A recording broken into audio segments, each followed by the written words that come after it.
हमें ऐसा मौका मिलने वाला नहीं है जो आज मिल चुका है। अब हमें अपने कुल को पहचानते हुए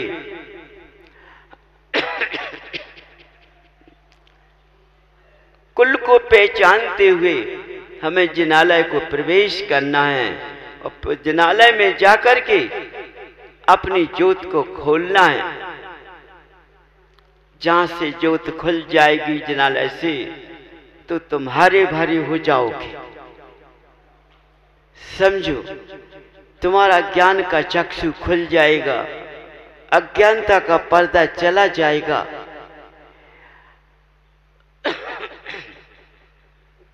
जब अज्ञानता का पर्दा चला जाएगा, ज्ञान हमारे अंदर आ जाएगा, तो इसकी महिमा, जब धर्म की महिमा तुम देखोगे तो संभाल नहीं पाओगे, समझ नहीं पाओगे, इतने खुश होगे, पछताताप करोगे कि मैंने इतना समय कैसे निकाल दिया, ये मेरा जीवन का समय बेकार निकल गया है, अब इतने समय में मेरा क्या होगा।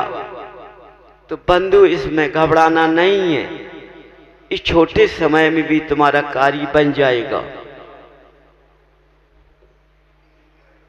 बिल्कुल नहीं घबराना। वीर लोग घबराते नहीं हैं, हिम्मत को रखते हैं, हिम्मत से पार होते हैं। तो अपनी हिम्मत को बांधना है, हिम्मत से कमजोर नहीं पड़ना है। जितना समय मिला, बहुत समय है, अच्छा है, उसी समय में तुम्हें इस रास्ते से पार कर लूंगा और तुम पार हो जाओगे। समझ जाओ, है ना। इस चक्री भौंदी में नहीं पड़े रहोगे। जैसे आज की जितनी धर्म की बंधु धर्म की सीमा को लेकर चल रहे हैं, माने ऐसे धर्म में चारों तरफ की क्रियाओं से भरे हुए हैं, सब कुछ लिए हैं। अब मैं क्या बताऊं कि आज कितने कितने माने व्रत दिए जाते हैं,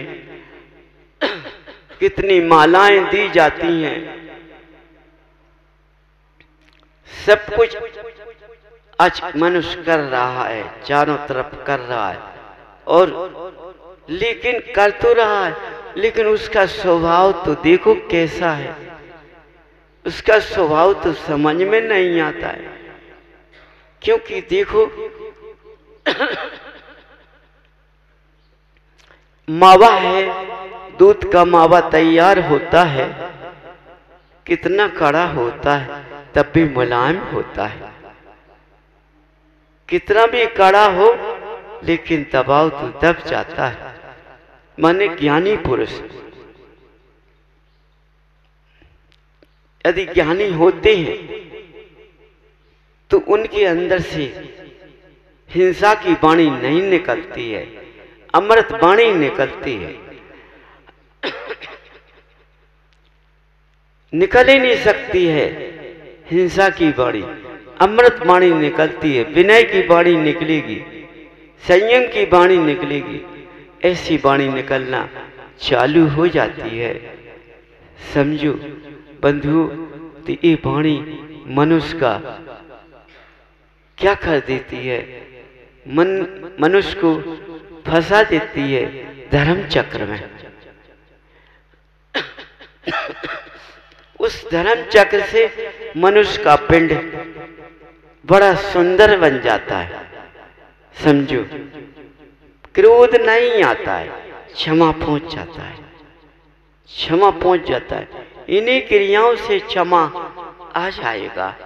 जब क्षमा आ जाएगा तो तुम महान सुंदर बन जाओगे। जहां क्षमा का हथियार आ जाएगा तो क्षमा के अंदर सब अंदर रहती हैं। क्षमा को कोई काट नहीं पाता है, क्षमा को कोई गिरा नहीं पाता है, क्षमा को कोई जीत नहीं पाता है। समझो, क्षमा हर मनुष्य के अंदर प्रवेश होगा। समझो,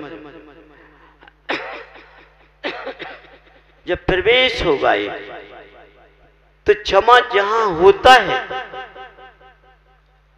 वहां धार्मिक क्रियाएं होती हैं, धार्मिक भावनाएं होती हैं, धर्म से ज्ञानी होता है, उसकी आंख धर्म दृष्टि की होती है, वह इतनी सरल स्वभावी होती है कि वह दृष्टि से किसी को बुरा नहीं देखता है, गलत नहीं देखता है, गलत नहीं सोचता है।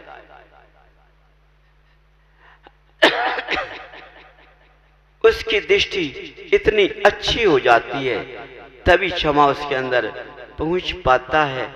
यदि किसी ने उसके प्रति कुछ कर भी दिया तो वह मुस्कुरा के क्या कहेगा, क्यों भाई तुम्हें कष्ट तो नहीं हो गया? बोलो, सोचो उसने किया है वो क्या कह रहा है, तो कष्ट तो नहीं हो गया, बड़ा शर्मिंदा हो जाएगा, शर्मिंदा हो जाएगा, झुक जाएगा, फिर धीरे से उलट पलट होके चला जाएगा, अपने मन में पश्चाताप करेगा कि देखो कितना ज्ञानी पुरुष है, उसने कैसे हथियार मारे हमारे लिए। समझो, ऐसा हमें भी बनना चाहिए। देखो, जब बुरी संगत होती है तो बुरा असर होता है, अच्छी संगत होती है तो अच्छे गुण पैदा होते हैं। संगत हमेशा अच्छी करना चाहिए, संगत बुरी नहीं करना चाहिए। समझो, संगत पकड़ो तो देवा देव देव की पकड़ो, शरण पकड़ो तो देवा देव देव की पकड़ो, छाया पकड़ो तो देवा देव अनंत देव की पकड़ो।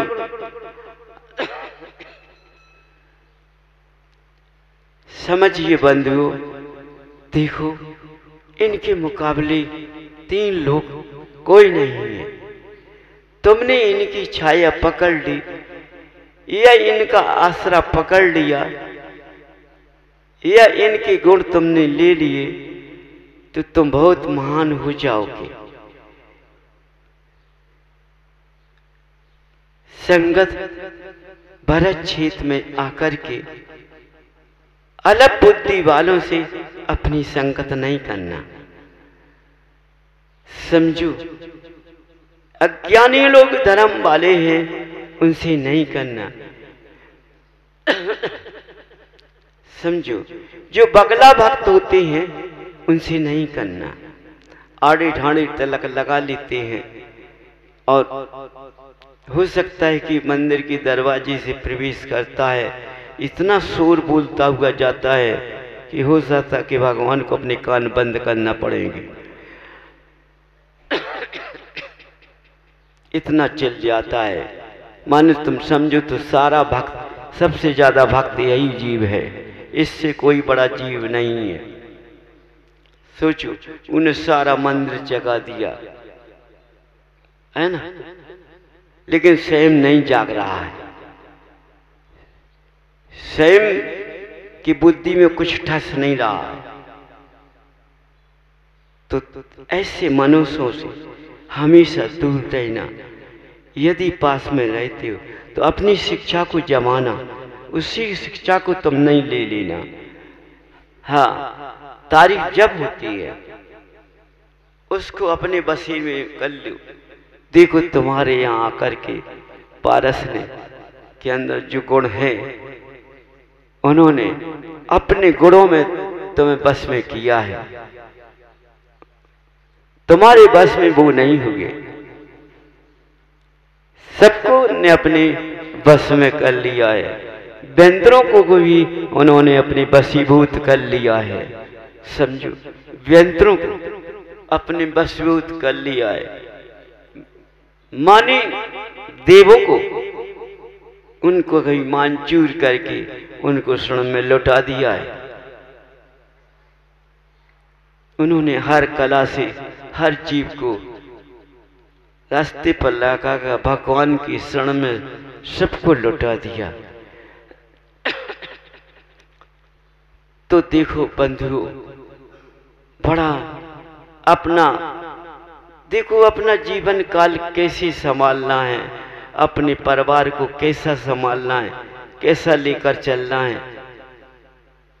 ये भरत क्षेत्र की क्रियाएं हैं और इस भरत क्षेत्र की क्रिया में डूबना नहीं है। समझो, जो गलत क्रियाएं हैं उनको हटाना है, अच्छी क्रियाओं को अपने साथ लेकर रास्ते को आगे बढ़ा देना है। बंधुओं, समझो ये जीवन की लीला है। ये जीवन की लीला कैसे पार होगी, इसको पार करना बहुत मुश्किल होता है।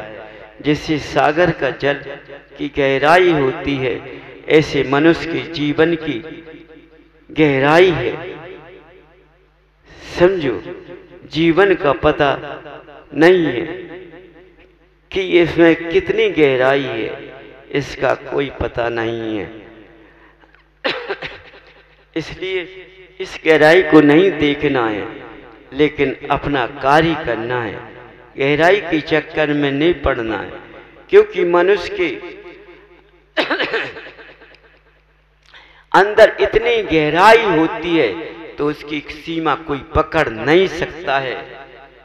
मनुष्य ने अपनी सीमा को पकड़ नहीं पाया है, इतनी गहराई है। समझो, यदि वो एकदम रास्ते पर लग गया और उसने भगवान की भक्ति की, उसमें रम गया, उसमें खो गया, उसी में सो गया,